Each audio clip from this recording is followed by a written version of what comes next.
Hello friends, today we will see electronic configuration. When we will study structure of atom, that we can study atom contains protons and neutrons in the nucleus and electrons are revolving around the nucleus. Now, the atomic mass of an element depends on the nuclear mass, but the other properties like valency, metallic, non-metallic characters will depends on electronic configuration, and this electronic configuration will play important role because of the electrons. Now today we will see what is this electronic configuration. Now electronic configuration is the distribution of electrons in an atom or molecule in atomic or molecular orbital is called electronic configuration, or definite arrangement of electrons in an atomic orbital or atomic structure is called electronic configuration. Means we know electrons are revolving around the nucleus, but these electrons are revolve in a systematic manner around the nucleus. Means there are certain rules or there are certain properties which shows because of this electronic configuration. Now we will see how these electrons are getting distributed in an atom. For that we are following three rules.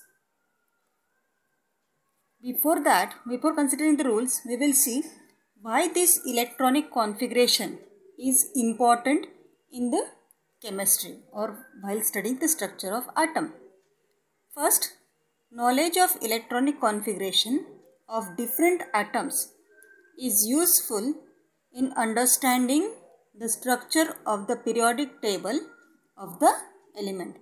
Means if we will know the electronic configuration, then we can determine the exact position of an element in the periodic table.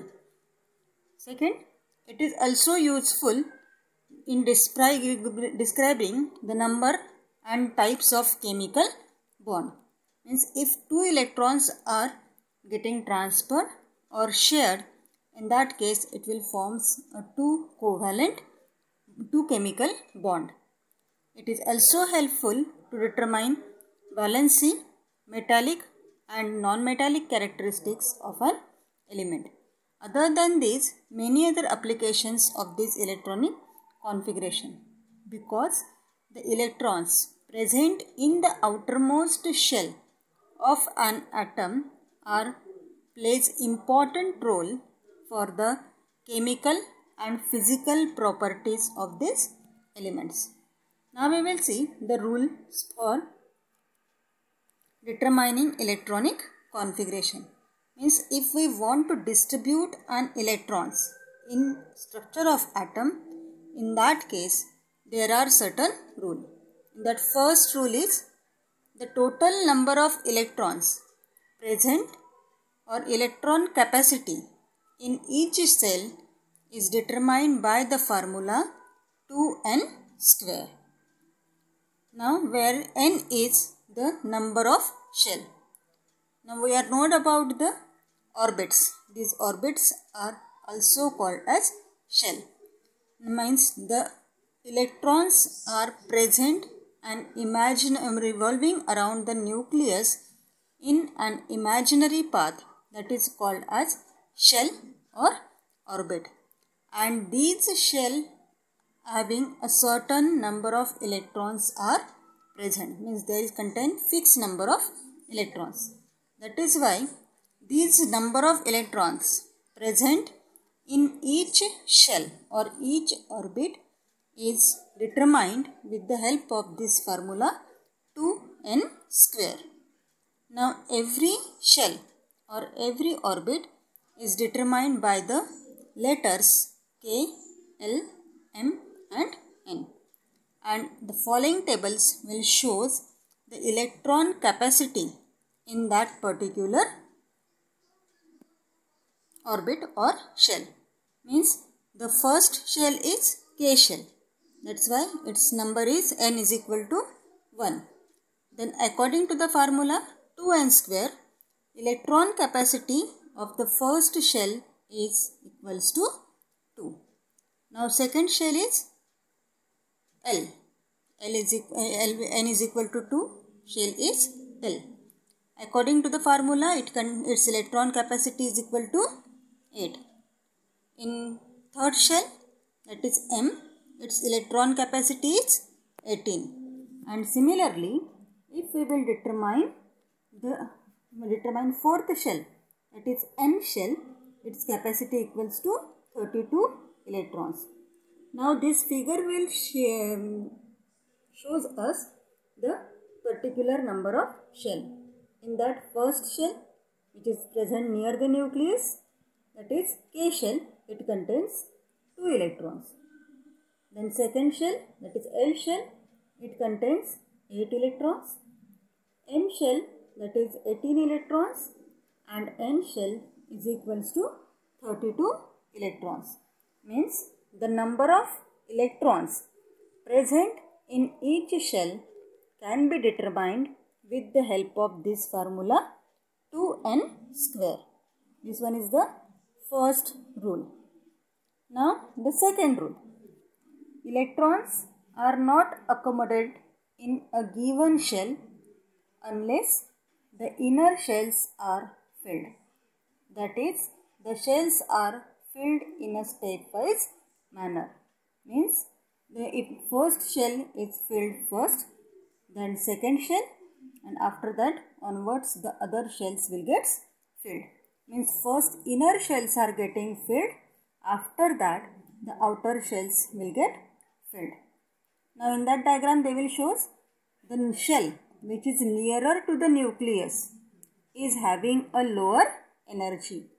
That's why electron first enter at lower energy level. After that second shell, that is higher energy level. After completing the lower energy level, the electrons will enter into the higher energy level. And after completing the higher energy level, these electrons are entered in the highest energy level. That's why rule 2 says us electrons are not accommodated in the given shell unless the inner shells are filled. Okay, means first inner shells are completed, after that outer shells are started. Then rule 3.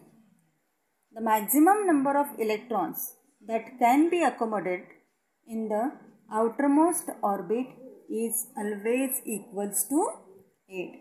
Means our outermost shell, means last shell, always contain 8 electrons or less than 8 electrons. These are the 3 rules which we are considering while noting down the electronic configuration. Now we will see some examples. First example, oxygen. Oxygen having atomic number equals to 8. Now here I will write it down. Electronic configuration is 2, 6. Now if we are applying the first rule, that is formula of 2n square for this oxygen atom, accordingly the first electrons will enter into the K shell. Second will also enter into the K shell. Now here this is nucleus. Now in the first shell, that is K shell, it contains 2 electrons. Then how many electrons are remaining? Yes, there are total 6 electrons are remaining. Means when we will follow the first rule, that is 2n square, first shell, that is K shell, contains 2 electrons that occupied in the K shell. After that, in the outermost shell or L shell, it having capacity equals to 8 electrons according to formula 2n square. But in case of oxygen, only 6 electrons are left. That's why they are entered into the second L shell, and it will shows us 6 electrons are present in the outermost shell. Means first there is a completion of the first shell, that is it contains 2 electrons, and remaining 6 electrons are entered into the outermost shell. Hence its electronic configuration is 2, 6. Are you understand? Then we will see another example, that is magnesium. Magnesium having atomic number 12, means it contains 3 shells. First there is a nucleus. Then after that, first shell will contain 2 electrons. Then second shell, according to 2n square formula, it will contain 8 electrons. Now there are again 2 electrons are left.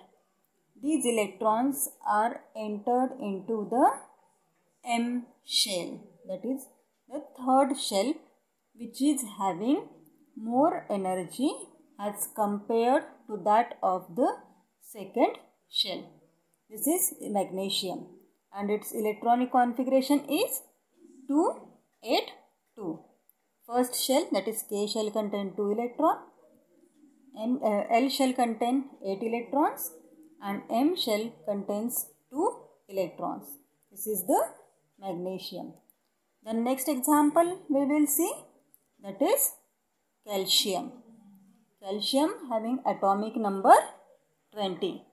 Now we will know, when we will follow the first rule, accordingly that the first shell contain 2 electrons, second shell contain 8 electrons, then third shell contains 18 electrons. According to that, what is electronic configuration of calcium? It is having 2, 8, 10. But it is wrong, because when we will see the third rule, it says us outermost shell contain either 8 or less than 8 electrons. But when we will see the electronic configuration of calcium, it is 2, 8, 10. That is a wrong electronic configuration. And the correct electronic configuration of calcium is 2, 8, 8, 2. Okay, this one is the correct electronic configuration having atomic number 20. According to that, when we will see the diagrammatic representation, first shell contain 2 electrons, second shell contain 8 electrons, third shell, that is M shell, it also contains 8 electrons, and the last, that is N shell, it contains 2 electrons. Are you understand? Instead of writing electronic configuration of calcium having atomic number 20, 2, 8, 10, we will distribute it as 2, 8, 8, 2. Okay? In that case, all the 3 rules of the electronic configuration are considered. After that, we have to do the complete electronic configuration of all the elements from 1 to 20. This is an homework to you. Thank you.